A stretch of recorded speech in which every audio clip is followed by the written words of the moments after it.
आज का टॉपिक है compilation process in C programming. तो ये कंपाइलेशन प्रोसेस क्या करता है, अगर एक स्टेटमेंट लिखूं मैं तो ऐसा बोल सकते हैं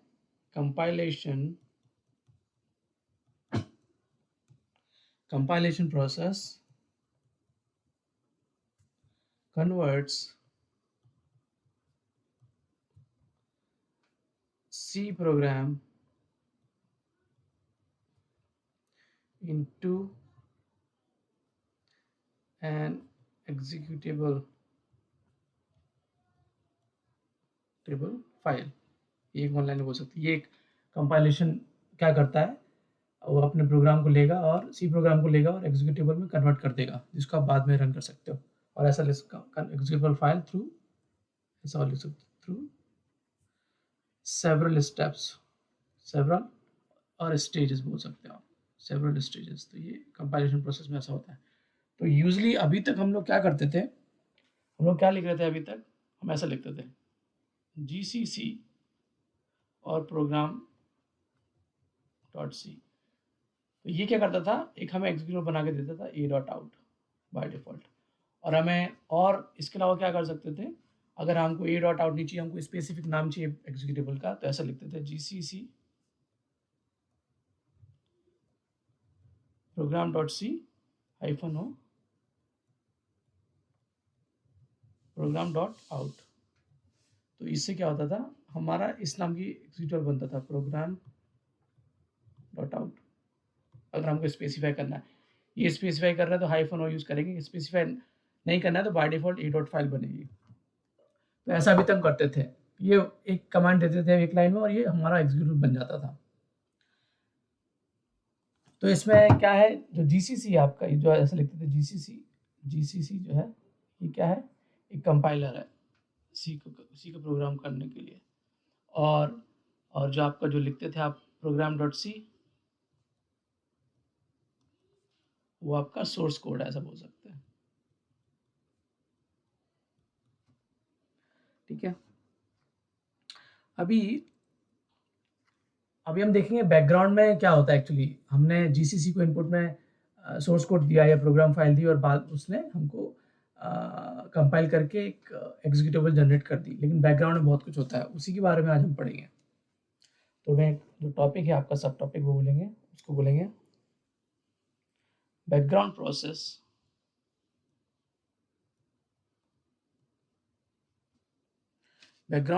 ऑफ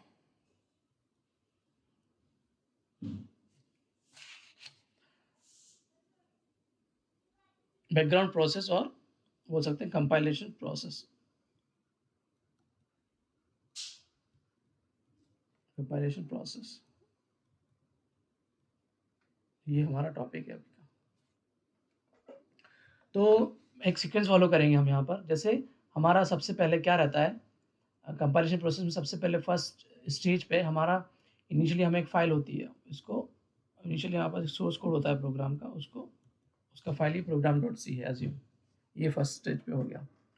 अभी ये जो प्रोग्राम है, अभी जस्ट मैं स्टेजेस बता रहा हूँ, डिटेल में हम थोड़ी देर बाद पढ़ेंगे। तो ये जो प्रोग्राम है, ये क्या होता है बाद में, ये प्रोग्राम की प्रोसेसिंग होती है, प्री प्रोसेसिंग होती है, प्री प्रोसेसिंग।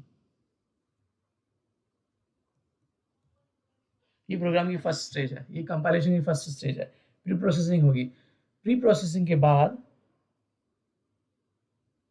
जो नेक्स्ट स्टेज है वो है कंपाइलेशन।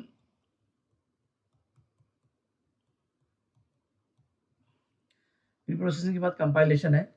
कंपाइलेशन के बाद जो नेक्स्ट स्टेज होती है वो है असेंबली।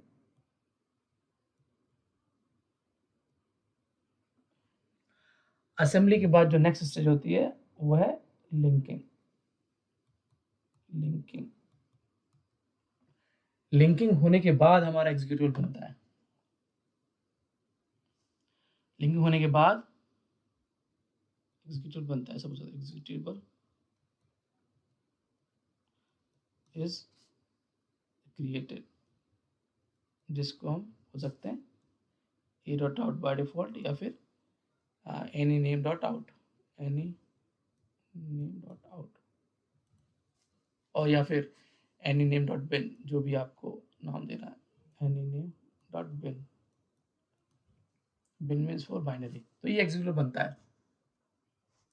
तो इसके बाद क्या होता है, हम ये बन गया, इसके बाद हम इसको रन करते हैं ऐसे कैसे रन करते हैं, बाय डिफॉल्ट $/a.out, ये हम ऐसे इसको रन करते हैं।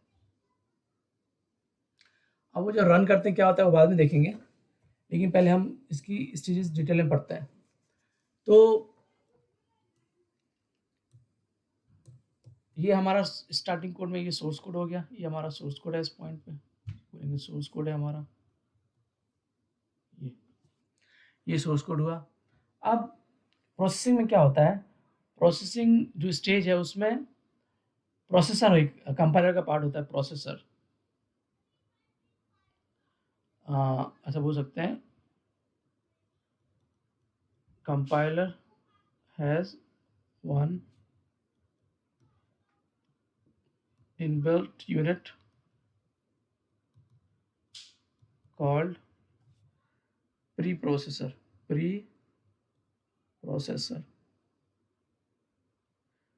वो प्रीप्रोसेसर इन्वोक होता है। और प्रीप्रोसेसर क्या करता है, एनीथिंग कुछ भी स्टार्ट हो रहा है जो प्रीप्रोसेसर क्या करता है,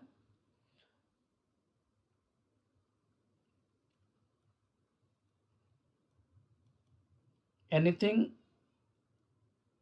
स्टार्टिंग फ्रॉम हैश साइन, ये हैश तो is processed by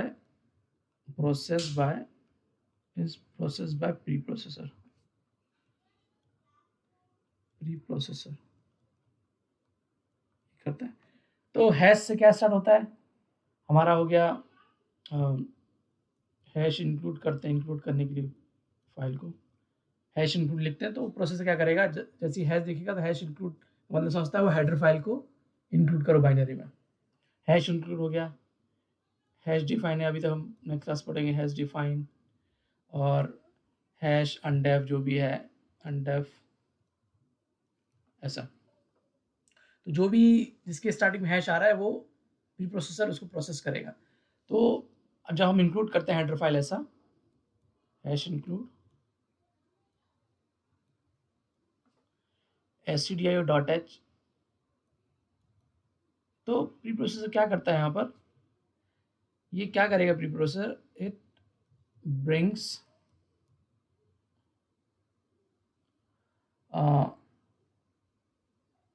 all code of header file stdio.h, जो भी इसके अंदर है वो बाइनरी के अंदर वो फाइल के अंदर ले आएगा। तो फॉर एग्जांपल जैसे मेरा कोड था, मेरा प्रोग्राम था ऐसा, मेरा प्रोग्राम तो सिंपली ऐसा, हैश इंक्लूड stdio.h और आपका इंटीजर मेन और ओपनिंग ब्रेसेस, यहाँ लिखा मैंने प्रिंट एफ यहाँ पर हेलो, और यहाँ पर रिटर्न 0 स्टैंडर्ड है, जो ये क्लोज किया। तो ये हमारा सोर्स कोड है जो कि program.c में है। तो जैसे ये प्री प्रोसेसर, सबसे पहले प्री प्रोसेसर प्रोसेस करेगा चीज़ों को, जो स्टार्टिंग है, जो स्टार्ट हो रही है हैश से उसको प्रोसेस करेगा। तो इस फाइल को मॉडिफाई करेगा और जो भी stdio.h की कंटेंट है, लेट्स से stdio.h में 1600 लाइन्स है, उसके अंदर वो आपके प्रोग्राम की ऐड कर देगा, रिप्लेस कर देगा इस लाइन में 1600 लाइन्स, और उसके बाद प्रोग्राम एज इट इज़ आपका, ये तो छोड़ो, इंटीजर मेन और प्रोग्राम एज इट इज़ रहेगा, उसमें कुछ चेंजेस नहीं होंगे, हेलो ऐसा कुछ, और यह रिटर्न 0। तो आप देखोगे कि पहले हमारे प्रोग्राम में कितनी लाइन थी, 1 2 3 4 5। अब stdio.h, या कल के दिन हम कोई सी भी हेडर फाइल इंक्लूड करते हैं, उसके कंटेंट जो है इस फाइल में आ जाएंगे। तो उसमें अगर stdio.h एग्जाम्पल लिया, उसमें रफली 1600 फाइल्स लाइन्स होती हैं, तो 1600 1601, 1602, 1603, 1604, तो टोटल आपकी 1604 लाइन्स हो जाएंगी। तो एक्सपांड हो जाती है file, actually number of lines बढ़ जाती है। अगर एक मैं 10 हेडर फाइल यूज़ कर रहा हूँ तो 10 हेडर फाइल के कंटेंट इस फाइल के में इंसर्ट हो जाएंगे स्टार्टिंग में मेन के पहले। तो ये करता है। और जो जनरेट करता है, प्री प्रोसेसिंग के बाद एक फाइल जनरेट होती है, एक्चुअली हर स्टेज के बाद एक फाइल जनरेट होगी। तो it generates an output file with extension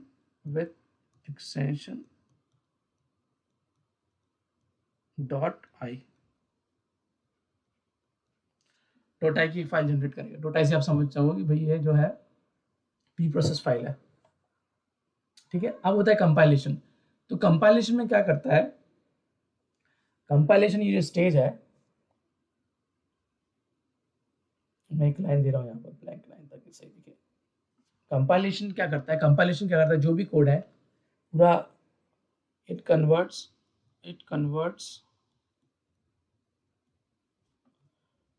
source code, जो कि ऐसा बोल सकते हैं डॉट आई फाइल जो कि प्रीवियस कमांड के से आउटपुट है, dot I file into assembly code. जिसने पहले फर्स्ट असेंबली वर्ड सुना हो तो ये इंस्ट्रक्शंस रहता है, हम बाद में देखेंगे। असेंबली कोड ऐसा रहता है, उसमें अलग अलग इंस्ट्रक्शन होंगे, मूव करके, और आपका शायद कॉपी भी रहता है, ऐसा असेंबली लैंग्वेज में रहेगी ये फाइल। तो ये सोर्स कोड कन्वर्ट करेगा असेंबली में। सोर्स कोड किस फाइल में, किस एक्सटेंशन का फाइल है, dot I file. Pre processing के बाद हमको dot I milli, dot I का हम कंपाइलेशन करेंगे, वो बनेगा डॉट आई फाइल, कन्वर्ट हो जाएगी असेंबली लैंग्वेज में और जनरेट करेगी एक file. It generates an output file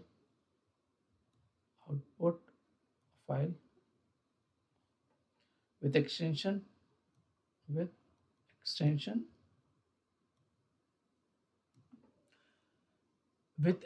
dot S या डॉट आई था, डॉट एस फाइल बनेगा। इस स्टेज का से जो आउटपुट फाइल बनेगी वो डॉट एस फाइल बनेगी। ये असेंबली लैंग्वेज में होगा पूरा फाइल। अब असेंबली क्या करता है नेक्स्ट स्टेज में, असेंबली क्या करता है, इट कन्वर्ट्स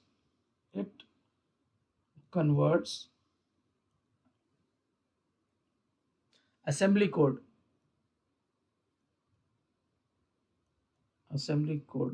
तो यहाँ पर डॉट एस करके फाइल बनेगी। डॉट एस फाइल बनी हमारे केस में, डॉट एस फाइल इनपुट लेता है असेंबली कोड को, डॉट एस फाइल का इनपुट लेगा इनटू और कन्वर्ट करेगा इनटू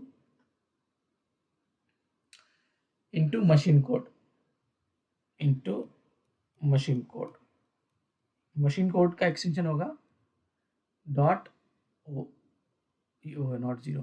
तो डॉट की फाइल बनेगी असेंबली के बाद।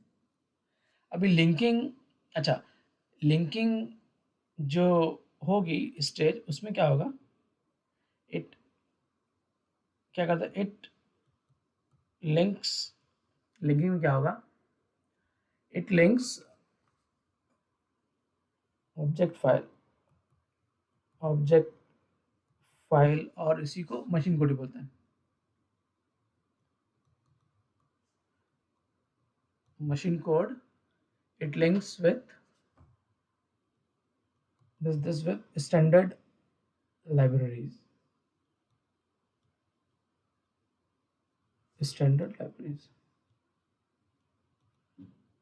तो कोई आपका क्वेश्चन आएगा ये स्टैंडर्ड लाइब्रेरी क्या होती है। तो हम एक्चुअली जब प्रोग्राम लिख रहे थे तो प्रिंटफ यूज़ किया था हमने यहाँ पर। तो प्रिंटफ क्या है, इसकी जो डेफिनेशन होगी वो स्टोर होती है स्टैंडर्ड लाइब्रेरी में।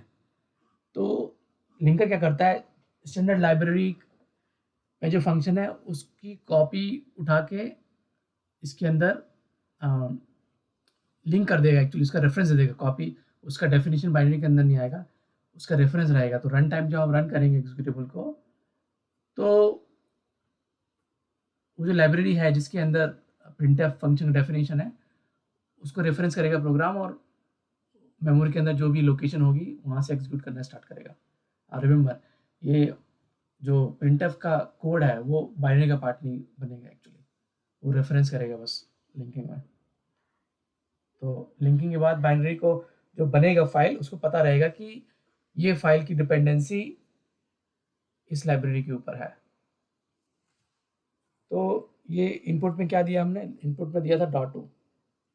तो output file it generates an output file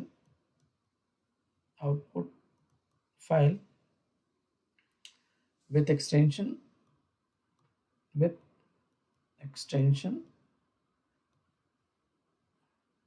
आपको विद एक्सटेंशन आप या तो डॉट आउट बोल सकते हो बाय डिफ़ॉल्ट, डॉट आउट बनेगा बाय डिफ़ॉल्ट, ठीक है। आप इसको चेंज भी कर सकते हो, जब आप मैनुअली रन कर रहे हो ये स्टेजेस में सेपरेटली, जब हम देखेंगे तो ये बनी आउट। तो फाइनली लिंकिंग के बाद ये बन गई हमारी ए डॉट आउट। अब और अभी मैनुअली बिल्ड करेंगे तो उसको कुछ नाम भी दे सकते हैं, एनी नेम डॉट आउट और एनी नेम डॉट बिल्ड। तो ये हमारा ए डॉट आउट बन गया।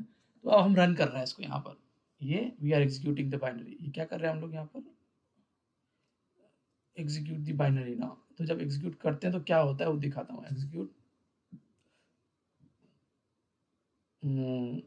एग्जीक्यूटेबल नाउ और फाइल नाम की बात है। तो जब एग्जीक्यूट करते हैं हम कमांड लाइन से, तो बैकग्राउंड में क्या होता है ये देखते हैं हम। क्या होता है, ये जब रन करते हैं तो इसके बाद रन करने के बाद एक फंक्शन कॉल होता है ex क्या बोलते हैं इसको, EXECVE, और उसमें ये बाइनरी का पास हो जाती है ए डॉट आउट, और एग्जीक्यूटेबल पास हो जाती है, ऐसे कुछ ये बात है। इसके बाद क्या करता है,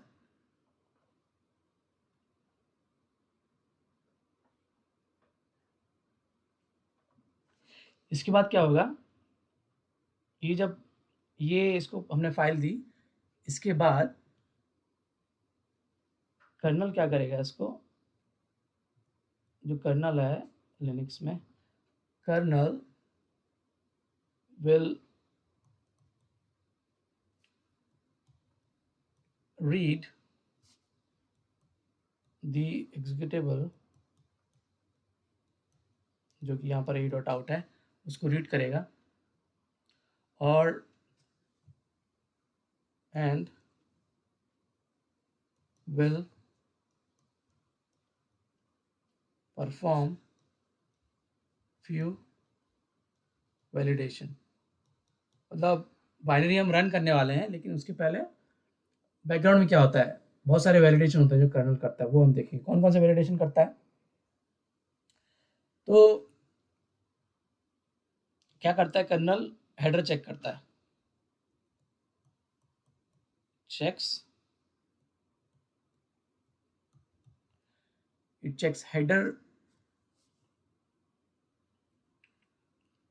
header ऑफ दैट बाइनरी, और क्या करता है, हेडर चेक करेगा, चेक के बाद वो बोलेगा, चेक करेगा इज इट वैलिड एग्जीक्यूटेबल,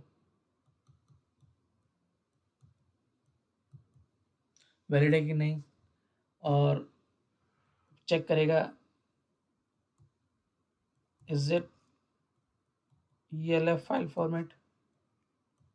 तो लिनक्स पे जो एग्जीक्यूटेबल बनती है उनका ELF फाइल फॉर्मेट होता है, तो ये सब चेक करता है एक्चुअली है कि नहीं।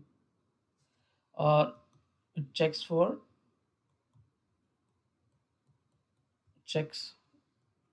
आर्किटेक्चर ऑल्सो, कि भाई किस आर्किटेक्चर की फाइल है ये, इस आर्किटेक्चर पे रन होगी कि नहीं, वो सब वैलिडेशन करता है, ये कर्नल करता है रन करने के पहले। अभी इसके बाद और भी स्टेप्स हैं जो बैकग्राउंड में होती हैं रन करने के पहले। तो क्या होता है यहाँ पर, वर्चुअल मेमोरी बनती है, वर्चुअल मेमोरी क्रिएशन भी होता है यहाँ पर हर एक एग्जीक्यूटेबल रन करने के पहले। दूसरे क्रिएशन होता है उसको बोलते हैं दूसरे वर्ड में बोल सकते हैं इसको प्रिपेयर एड्रेस स्पेस, इसको बोलते हैं एड्रेस स्पेस बनाने बोलते हैं इसको, इसको एड्रेस स्पेस बना होता है वो रन करने के पहले। ओके, फिर कुछ इसके बाद जो स्टेप होती है वो जो आपका ELF फाइल है एग्जीक्यूटेबल है, उसके अंदर अलग अलग सेगमेंट्स होते हैं, उस सेगमेंट्स की मैपिंग होती है, सेगमेंट्स मैपिंग, वो डिटेल में बताएंगे हम बाद में कि मैपिंग में क्या होता है।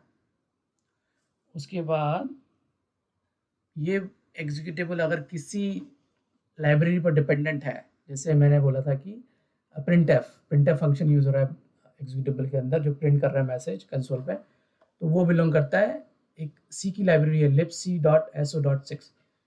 तो वो जो लाइब्रेरी वो भी लोड होगी मेमोरी में, तो उसका क्या होता है एक डायनेमिक लिंकर लोड होगा, डायनेमिक लिंकर इज लोडेड। वो क्या करता है बैकग्राउंड में, जो लाइब्रेरी डिपेंडेंट है क्या करेगा, all dependent libraries are loaded into memory. ये डायनेमिक लिंक करता है आगे। तो फॉर एग्जांपल हमारा अगर प्रिंटफ यूज़ किया तो प्रिंटफ फंक्शन है उसका डेफिनेशन होता है एक लाइब्रेरी में, उसका नाम है लिनक्स पे libc.so.6 इस टाइप की।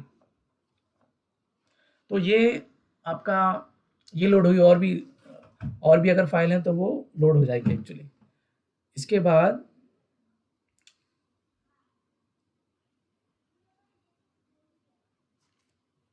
क्या होता है, इसके बाद बैकग्राउंड में थ्रेड्स बनता है, थ्रेड क्रिएशन होता है रन करने के लिए, थ्रेड क्रिएशन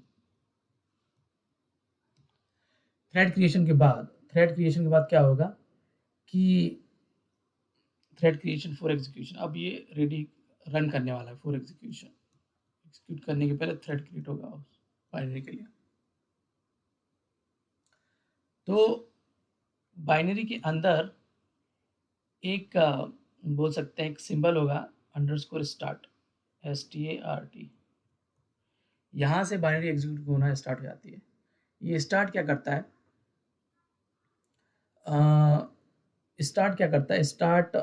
स्टार्ट पे आता है और इसके बाद कुछ तो जो स्टेप है वो होती है इनिशियलाइज रन टाइम।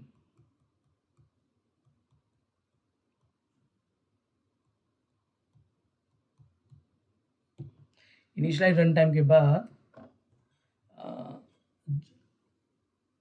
जो स्टेप है वो उसमें चेक होते हैं आर्गुमेंट वगैरह, ARGV।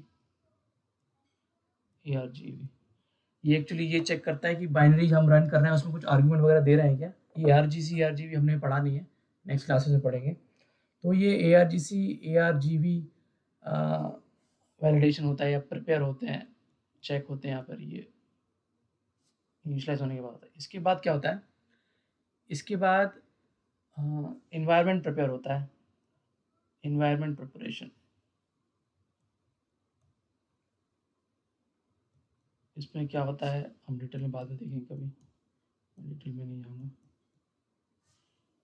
इन्वायरमेंट प्रिपरेशन हुआ, इसके बाद क्या होता है, इसके बाद एक्चुअली में मेन फंक्शन कॉल होता है जो हमारी बाइनरी के अंदर रहता है। मेन ये क्या होता है, at this stage executables main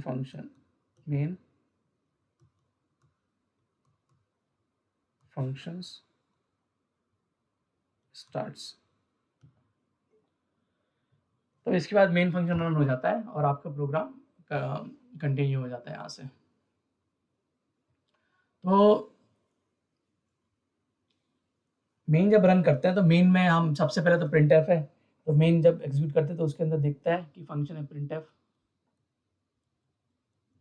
printf call होगा।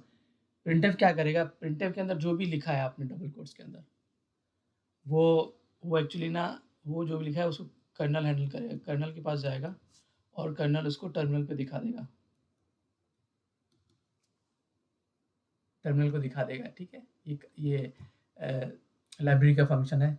फिर जब हम उसके जब बाद जो रिटर्न जो लिखते हैं ना, रिटर्न ज़ीरो, वो क्या करेगा, ये रिटर्न कंट्रोल को कहाँ लेके जाएगा, वापस जहाँ से कॉल हुआ है। कॉल कहाँ से हुआ है, स्टार्ट पर, ये स्टार्ट पर। इसके बाद जो भी है वो रन होगा एक्चुअली स्टार्ट का। फिर इसका क्या होगा, एग्जिट कॉल होगा। एग्जिट के बाद प्रोग्राम बंद हो जाएगा। प्रोग्राम बंद होने के बाद आपका कर्नल क्लीनअप होगा। कर्नल क्लीनअप करता है कुछ, कर्नल क्लीनअप जो भी रिसोर्सेज उन्होंने एक्वायर किए उसको क्लीनअप करेगा। अगर कोई फाइल हमने उसमें ओपन की तो फाइल को क्लोज करेगा। उसके बाद जो मेमोरी अगर कुछ यूज है तो मेमोरी फ्री करेगा, फ्री मेमोरी फ्री करने के बाद जो थ्रेड स्टार्ट किया था, बनाया था रन करने के लिए प्रोग्राम को, वो डिस्ट्रॉय, उसको थ्रेड कर तो डिस्ट्रॉय कर देगा। ये बहुत फास्ट होता है बैकग्राउंड में, तो हमको पता नहीं चलता है। फिर उसके बाद डिस्ट्रॉय करने के बाद पूरा प्रोसेस एग्जिट होने के बाद वापस प्रॉम्प्ट पर चले जाए, प्रॉम्प्ट रिटर्न टू प्रॉम्प्ट, ये वापस कंसोल पे वो नेक्स्ट लाइन पे चले जाएगा। ऐसा पूरा प्रोसेस होता है। चलो तो नेक्स्ट इसके बाद हम ना ये जो स्टेप्स देखी हमने कंपाइलेशन की, ये वाली pre processing, compilation, assembly, linking और फिर एक्जीक्यूटेबल, ये सब मैनुअली रन करके देखता है।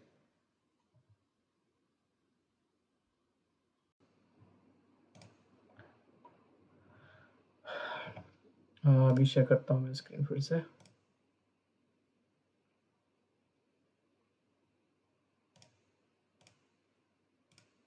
ओके, मैं फिर से शेयर कर रहा हूँ स्क्रीन अपनी।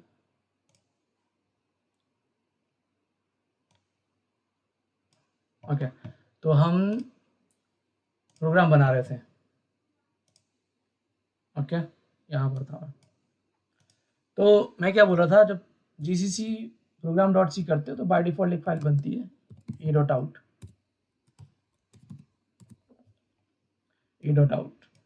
अगर आपको ये बाय डिफॉल्ट फाइल है, हमने स्पेसिफाई नहीं किया कौन सी बाइनरी का नाम चाहिए, आपको स्पेसिफाई करना है बाइनरी का नेम। तो ये सेम कमांड -o आप बोलो प्रोग्राम डॉट आउट, तो ये फाइल बन जाएगी।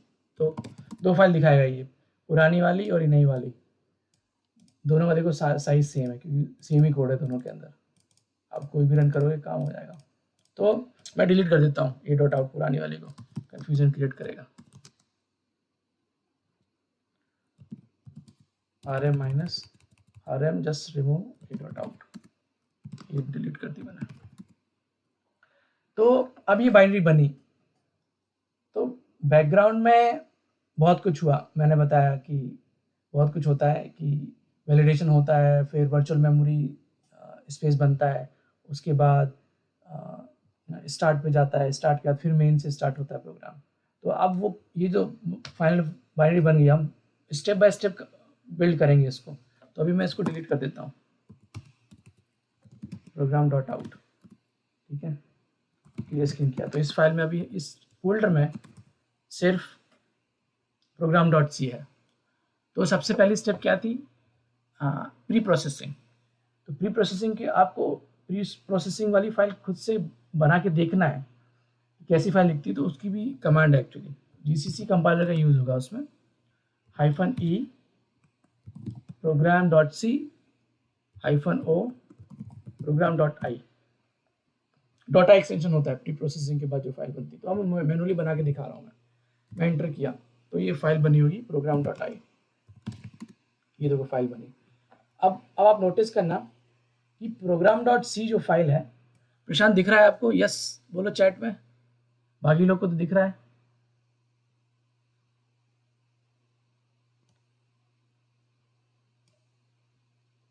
ओके आई अज्यूम दिख रहा हो। तो ये देखो प्रोग्राम डॉट सी फाइल थी हमारी, उसका फाइल था 69 आई थिंक बाइट है, किलो बाइट है, और इसका देखो 17,000 समथिंग हो गया। तो क्यों हुआ? क्योंकि ये जो हमारी फाइल थी प्रोग्राम डॉट सी, इसमें तो इसमें कितनी लाइन थी? 1 2 3 4 5 6, एक सेकेंड, कितनी लाइन थी इसमें? 1 2 3 4 5 6 7 लाइन थी, 8 लाइन थी इंक्लूडिंग stdio.h। उसका साइज था 69 बाइट्स। लेकिन जब हमने इसकी फाइल प्री प्रोसेसर के थ्रू, तो उसका साइज देखो आप कितना बड़ा हो गया। क्यों हुआ बड़ा? क्योंकि वो जो हेडर फाइल का जो कंटेंट है वो प्री प्रोसेसर ने ऐड कर दिया। इस फाइल का जो भी कंटेंट था वो प्री प्रोसेसर ने वहाँ से कॉपी करके इस फाइल के अंदर डाल दिया प्रोग्राम डॉट आई, तो इसलिए इसका साइज बहुत ज़्यादा दिखा। अगर मैं इस फाइल को देखो ओपन करके देखता हूँ, इसको फाइल को ओपन करके देखता हूँ, दिखेगा सब कुछ। ये देखो, ये तो हमने नहीं लिखा था, देखो लाइन नंबर, ये कुछ भी नहीं लिखा था। देखो नीचे, सबसे नीचे जाता हूँ, देखो सबसे नीचे हमारा कोड है। ये देखो, ये कोड था ना हमारा, integer main open brace printf hello return 0। तो इसके ऊपर का जो भी है ना ये चीज़, ये stdio.h का कंटेंट है। तो जब भी हम जैसा कि मैंने बोला कि प्री प्रोसेसर हेडर फाइल का कंटेंट ना फाइल में ऐड कर देगा, तो ये बैकग्राउंड में फर्स्ट स्टेप हुआ, ये फर्स्ट स्टेप में होता है, ये फर्स्ट स्टेप में हुआ। अब ये डॉट आई फाइल बन गई, मैनुअली हमने बनाया कि देखा कि प्री प्रोसेसर कैसे काम करता है। अब प्री प्रोसेसर के बाद हमारा आया था प्री प्रोसेसर का क्या स्टेप था हमारा? कंपाइलेशन।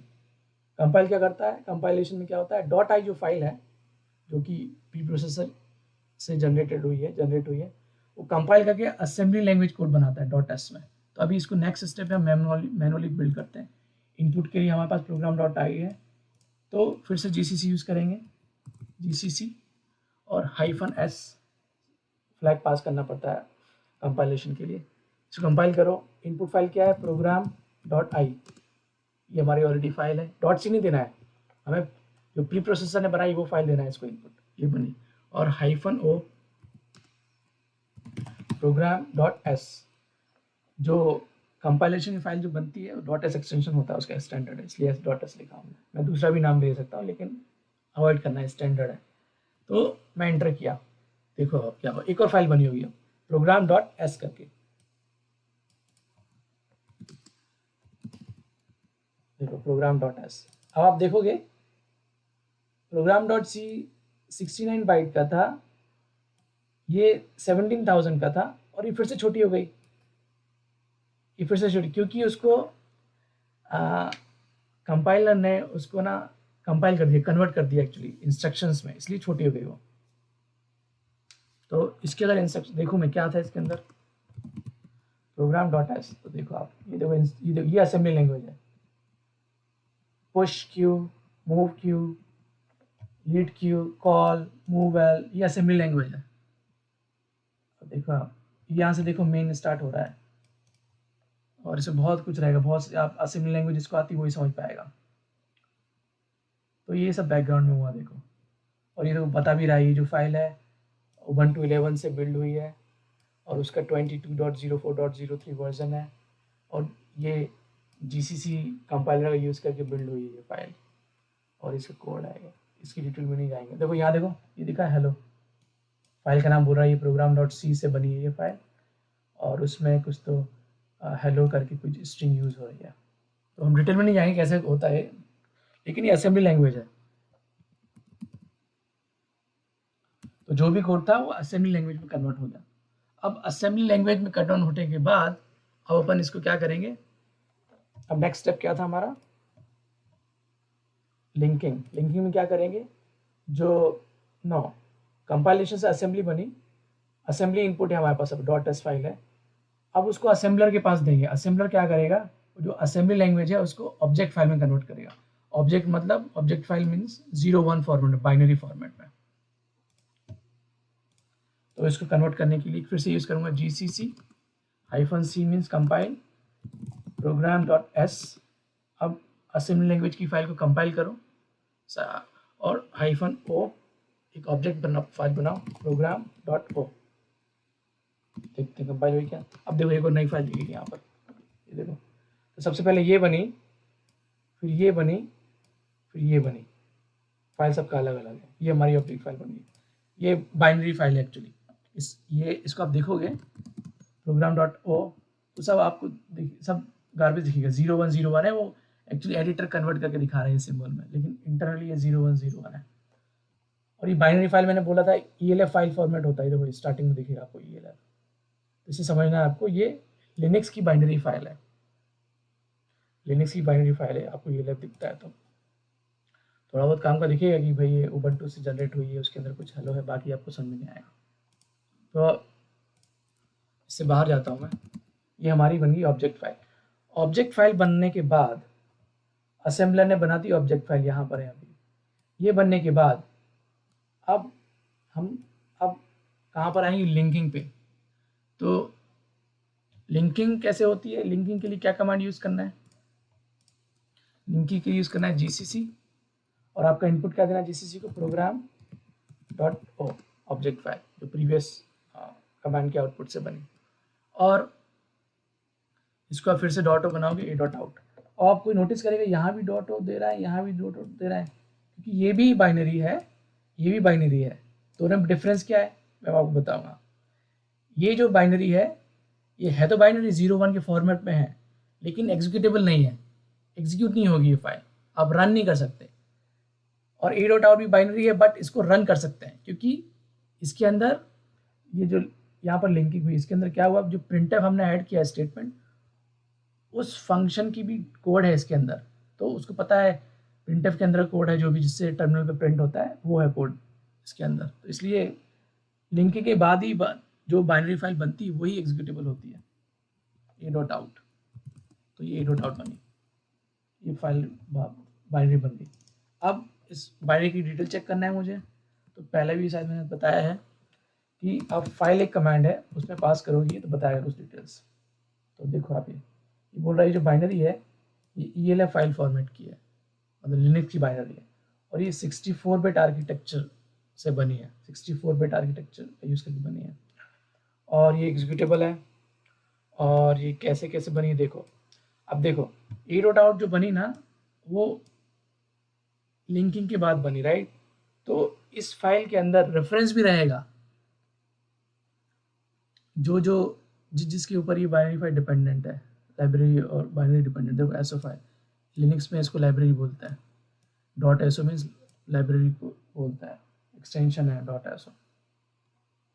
तो ये और बाकी मैं नहीं बोलूँगा इस क्लास में चीज़ों के बारे में। तो ये प्रोसेस थी। अभी इसमें किसी को डाउट है?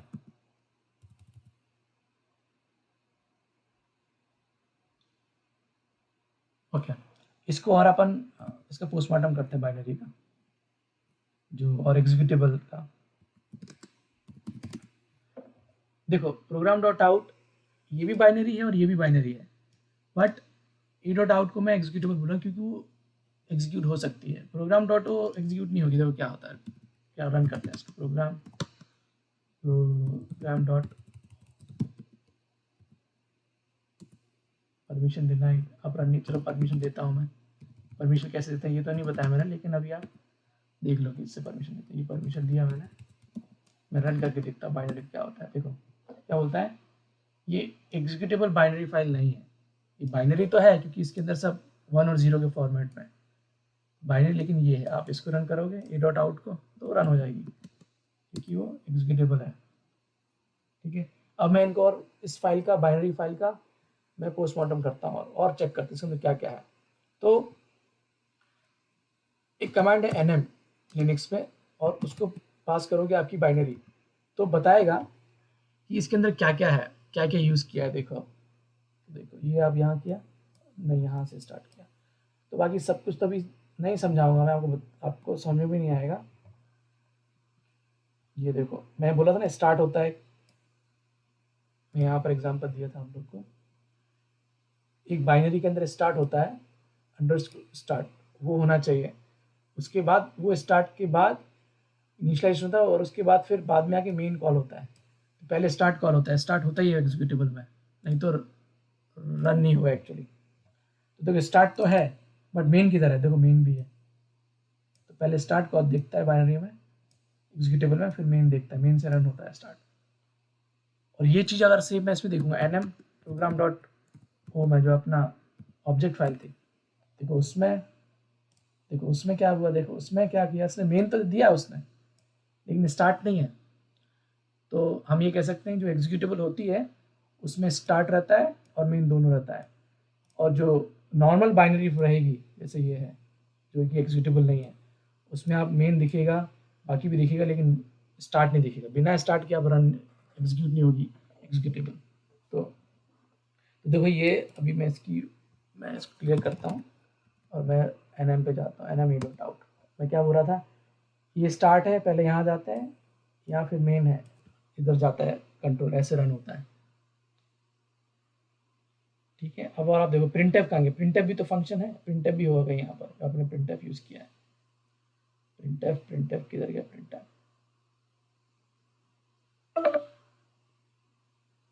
कहाँ है, प्रिंटफ किसी को दिख रहा है कि प्रिंटफ कहीं होगा, ये प्रिंटफ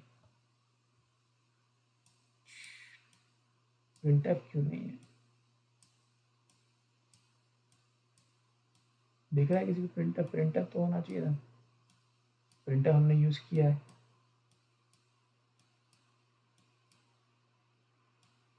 फ्रेम डमी ये सब क्या है और बाद में बताऊंगा, लेकिन आप मेन देखना, किसी को दिख रहा है प्रिंटफ या मुझे मिस हो रहा है। हाँ पुटस, तो जो प्रिंटफ यूज किया ना वो एक्चुअली इंटरनली पुटस यूज करता है, कॉल करता है, तो इसलिए आप पुटस दिख रहा है। देखो देखो ये देखो मेन जो है, मेन हमने बनाया है तो उसके सामने टी रहेगा, ठीक है। और जो लाइब्रेरी का फंक्शन आपने कुछ कॉल किया है प्रोग्राम में तो उसके सामने यू रहेगा, यू मीन्स अनडिफाइंड, ये आपने डिफाइन नहीं किया, लाइब्रेरी डिफाइन किया है। देखो ये जो टी है ये मतलब कंपाइलर का फंक्शन है और जहाँ से प्रोग्राम स्टार्ट होता है, लेकिन आपको जो यू दिखेगा वो लाइब्रेरी का फंक्शन है। तो जो यू से स्टार्ट हो रहा है जिसके आगे यू सिंबल है वो लाइब्रेरी का फंक्शन है। देखो लिपसी स्टार्ट लाइब्रेरी का फंक्शन है, यू मीन्स और कुछ क्या है लाइब्रेरी का फंक्शन, और कुछ नहीं है, बाकी डी वगैरह हम नहीं देखेंगे। तो याद रखना है मेन है तो उसके सामने टी रहेगा, और कोई लाइब्रेरी फंक्शन यूज़ किया है तो उसके सामने यू रहेगा। अभी आप अभी के लिए ठीक है तैयार। अब दूसरी बात,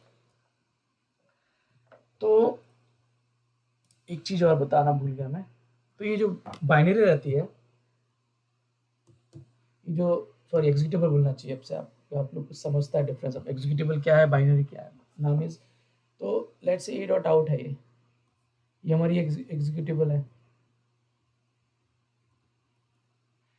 इसके अंदर हमने एक प्रिंटफ फंक्शन यूज किया है, ये क्या है, एक लाइब्रेरी फंक्शन है, लाइब्रेरी फंक्शन, लाइब्रेरी फंक्शन। तो लाइब्रेरी फंक्शन है ये, तो किसी लाइब्रेरी में डिपेंड के अंदर होगा, ये डॉट लिब के अंदर से आता होगा या डॉट एसओ के अंदर से आया होगा। तो ये तो एग्जीक्यूटेबल था, इसमें एक ही फंक्शन है, हमारा कई एग्जीक्यूटेबल ऐसे बनेंगे फ्यूचर में से बहुत सारे फंक्शन हो, वो फंक्शन अलग अलग लाइब्रेरी पर डिपेंड करते हो। तो अगर हमको देखना है कि लाइब्रेरी जो एग्जीक्यूटेबल है वो किस किस लाइब्रेरी पर डिपेंडेंट है, तो उसके लिए कमांड है एलडीडी और बाइन एग्जीक्यूटेबल का नाम ए डॉट आउट ही था ना यहाँ पर। हाँ तो देखो ये जो बाइनरी है इसको 3 लाइब्रेरी चाहिए, देखो ये डॉट एसओ, देखो लिबसी ये सी का लाइब्रेरी, स्टैंडर्ड लाइब्रेरी है, इसके अंदर ही रहता है वो सी का डेफिनेशन, इसलिए इस पर डिपेंडेंट है। और ये दूसरा लिनक्स का लाइब्रेरी है, ये क्या करता है वो नहीं बताऊंगा। अभी देखो अब लिबसी याद रखो, कोई भी सी का एग्जीक्यूटेबल है लिनक्स पे तो उसमें आप उसकी डिपेंडेंसी ये रहेगी, लिबसी पे डिपेंडेंट रहेगी कि उसके फंक्शंस यूज कर रहा है। अब मैं क्या करता हूँ, तो फिर से इस पे जाता हूँ प्रोग्राम डॉट सी पे, और ये भी प्रिंटफ हटा देता हूँ मैं। अभी तो लाइब्रेरी फंक्शन हम यूज नहीं कर रहे हैं प्रिंटफ, और मैं कंपाइल करूँ इसको फिर से gcc program.c और वेरीफाई करूँगा ई डॉट आउट बना कि नहीं बना, ई डॉट आउट बना। इसको रन करूँगा तो कुछ होगा नहीं क्योंकि हमने प्रिंट वगैरह कुछ कर नहीं रहा है। अगर मैं अब nm करके देखूंगा मैं ई डॉट आउट, तो देखो आप ये स्टार्ट है और ये मेन है, ये तो है ठीक है। अब जो पुटेस दिख रहा था पुराने आउटपुट में, अब करूँगा मैं इसको, ये पुटेस दिख रहा था, पुटेस उसके लिए प्रिंटफ के लिए, तो वो तो है नहीं यहाँ पर, ठीक है। अब वो नहीं तो लाइब्रेरी पे भी डिपेंडेंसी नहीं होना चाहिए, तो मैं एलईडी देखूंगा, फिर से एलईडी का यूज़ करूँगा। देखो आप लाइब्रेरी पे डिपेंडेंसी है, क्योंकि ये तो मेरा स्टेटमेंट गलत हो गया। लाइब्रेरी डिपेंडेंसी है कि उसी की बाइनरी है, भले ही वो आप प्रिंटफ यूज़ कर रहे हो कि नहीं यूज़ कर रहे हो। ओके, तो कितना टाइम बचा है? और 10 मिनट्स बचा है। इसमें किसी को कोई डाउट? ये कमांड से आप लोग बिल्ड करके देखना एग्जीक्यूटेबल, और एलडीडी और एनएम कमांड का यूज़ करके देखना, आपको समझ में आएगा क्या हो रहा है। और हाँ, फाइल कमांड का, ये कमांड का यूज़। इसमें किसी को डाउट है? ओके, नो, तो अभी 10 मिनट्स है ना, तो मैं वो कंक्लूड करने के लिए कुछ तो बताता हूँ हमने क्या क्या पढ़ा आज। तो मैं बोलता है ऐसा, फिर से फ्लो पढ़ते हैं आप लोग। Complete life cycle of the complete life, जो जो ऊपर पढ़ा है हमने वो पूरा मैं फिर से लिख रहा हूँ, उसको कंप्लीट लाइफ साइकिल बोलते हैं। सीक्वेंस में cycle of a C program, ठीक है।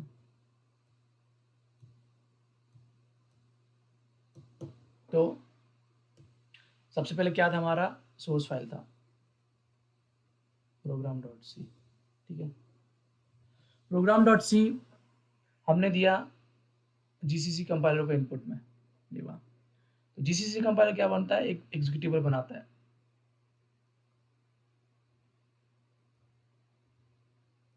अब जीसीसी कंपाइलर एग्जीक्यूटेबल बनाने के लिए बैकग्राउंड में कुछ 4 स्टेप करता है, वो मैंने बताया आपको, वो नहीं लिखेंगे हम। एग्जीक्यूटेबल बनाया, इसका नाम होगा ए डॉट आउट और something dot out, something dot out और बिन, या कुछ भी एक्सटेंशन दे सकते। ये बन गया एग्जीक्यूटेबल हमारा। एग्जीक्यूटेबल बनने के बाद हमने जब इसको रन किया ऐसा, ए dot slash A dot out, तो जब हम रन किया, तो जब आप रन करते हैं ना, तो बैकग्राउंड में ऐसे ही एक फंक्शन कॉल होता है execv, और उसको ये हाँ बाइनरी फाइल इनपुट में जाती है, एग्जीक्यूट करता है ये। अभी कैसे करता है बाद में देखेंगे। ये एग्जीक्यूट किया, इसके बाद क्या करेगा, कर्नल क्या करे, ये भी कर्नल ही करता है वैसे। अब कर्नल क्या करेगा, kernel loads a dot out in memory, kernel load करेगा ई डॉट आउट को मेमोरी में, ठीक है।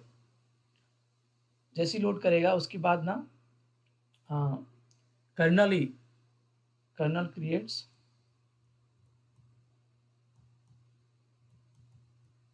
Virtual memory,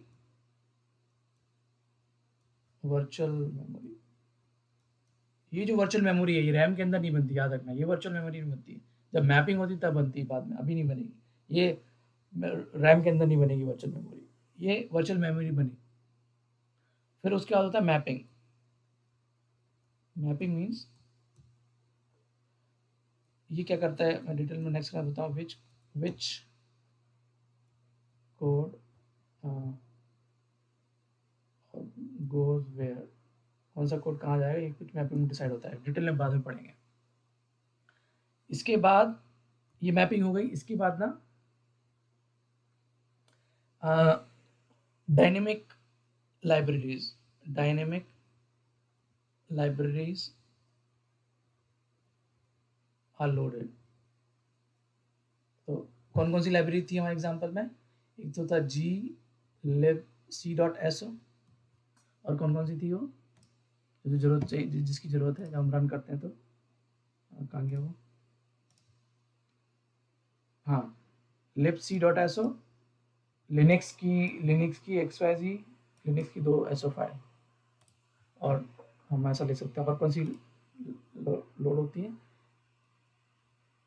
Linux SO files, ये सारी जो भी डिपेंडेंसी, अगर हम और कुछ फीचर यूज कर रहे हैं प्रोग्राम में तो और दूसरी लाइब्रेरी यूज होगी, उसको dynamic .so means dynamic library use होती है। ये लोड हुई मेमोरी में। ये लोड होने के बाद इसके बाद एक थ्रेड बनता है, कर्नल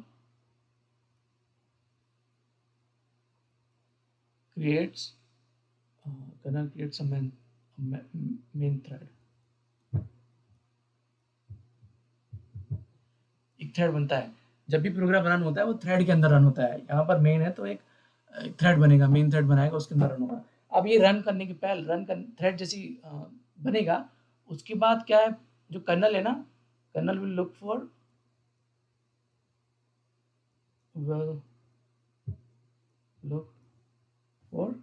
अंडरस्कोर स्टार्ट, इसको देख ढूंढेगा। तो ये था ना, मैंने दिखाया था आपको अंडरस्कोर स्टार कहाँ रहता है। अंडरस्कोर स्टार रहता है ये चीज, ये स्टार्ट, इसको देखेगा है कि नहीं कर्नल रन जब कर रहा हो, रन करने के पहले इसको देखेगा। ये फिर क्या करेगा, स्टार्ट जो है, स्टार्ट फिर ना आपके प्रोग्राम के मेन को कॉल करता है, मेन फंक्शन को। अब हमारे केस में हमने मेन क्या करता है, अंदर से जो भी कोड लिखा, हमारे केस में था प्रिंट एफ हेलो, तो जो भी प्रिंट एफ में दिया है वो एग्जीक्यूट हो जाएगा। ये एग्जीक्यूट हो जाएगा, ये कहाँ दिखेगा, टर्मिनल पर। प्रिंट एफ टर्मिनल पर दिखाता है, ये टर्मिनल पे आउटपुट दिखा देगा, क्या दिखाएगा, हेलो, टर्मिनल हेलो देखेगा। इसके बाद क्या था स्टेटमेंट, इसके बाद क्या होता है, जो मेन के अंदर आप स्टैंडर्ड लिखते हो ना, रिटर्न, उस पर जाएगा वो, रिटर्न जीरो जो लिखते हैं, इसके बाद रिटर्न जीरो। अब रिटर्न जीरो कहाँ जाएगा, रिटर्न जीरो के बाद रिटर्न जीरो वहीं जाएगा, यहाँ पर, यहाँ से एग्जीक्यूट हुआ था ये रिटर्न जीरो, ये जो है वापस इधर जाएगा, ऐसे बोल सकता हूँ उसको, ऐसा रिटर्न जाएगा, और उसके बाद एग्जिट कॉल होगा, उसके बाद एग्जिट कॉल होगा, एग्जिस्टिंग सिस्टम फंक्शन है वो एग्जिट कॉल हो गए, एग्जिट कॉल होगा, एग्जिट से प्रोग्राम बाहर आ जाओगे, और फिर होगा क्लीनअप होता है, कर्नल क्लीनअप करता है, कर्नल मेक श्योर करता है, कर्नल क्लीनअप होता है, मेक श्योर करता है जो आपने मेमोरी यूज़ की है, रिसोर्सेज यूज़ किए उनको क्लीन करने का। ठीक है, इसको बोलते हैं लोडिंग एंड एग्जीक्यूशन और लाइफ साइकिल सी प्रोग्राम का। ठीक है, इसमें किसी को डाउट है? किसी को डाउट है तो पूछो। ओके, ठीक है, फिर मैं इसकी बेसिस पे कुछ मल्टीपल चॉइस क्वेश्चन ग्रुप में भेजूंगा, उसको आप सॉल्व करो, और जिसको समझ में नहीं आया वो दोबारा वीडियो देखें। रिकॉर्डेड वीडियो का लिंक ग्रुप में भेज दूंगा। नेक्स्ट क्लास में मिलता है।